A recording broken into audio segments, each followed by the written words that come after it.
Developments in a plan that would bury nuclear waste right next to one of the Great Lakes. The 7 investigators first told you about this project back in February.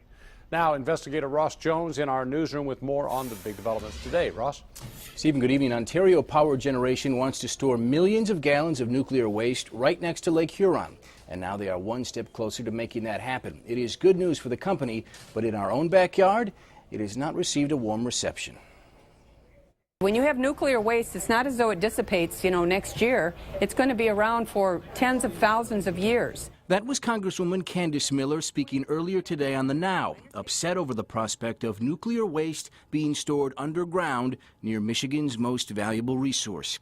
As we first reported back in February, Ontario Power Generation, or OPG, has been storing that waste above ground in tanks like these. But the company has been seeking approval to move it south about 2,200 feet below ground at the same site.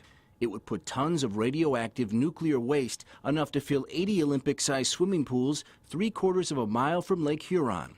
Well, just yesterday, a joint review panel studying the proposal for months concluded it is not likely to cause significant adverse environmental effects.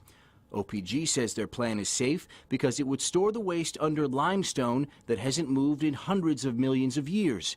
And the panel agreed, saying that storing the waste underground would be a safer solution over the long term than the current method of storing it above ground.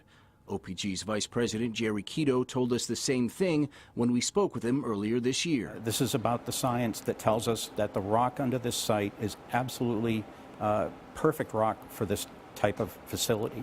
There may be other locations in Canada that are just as safe, but the fact is we happen to have the fortune that rock is underneath us right here.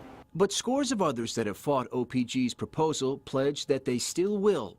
A small army of cities and counties who have passed resolutions opposing the project, saying OPG's plan puts nuclear waste too close to the world's largest freshwater source.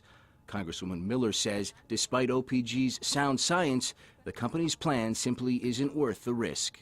So who knows if you have an earthquake or you have whatever. I understand they're in these limestone caverns, but that close to the Great Lakes.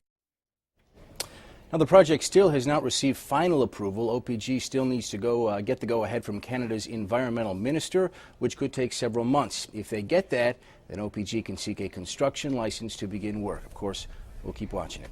Steve. All right, Ross Jones reporting from the newsroom. We have not heard the last of this one, Ross. Thank you.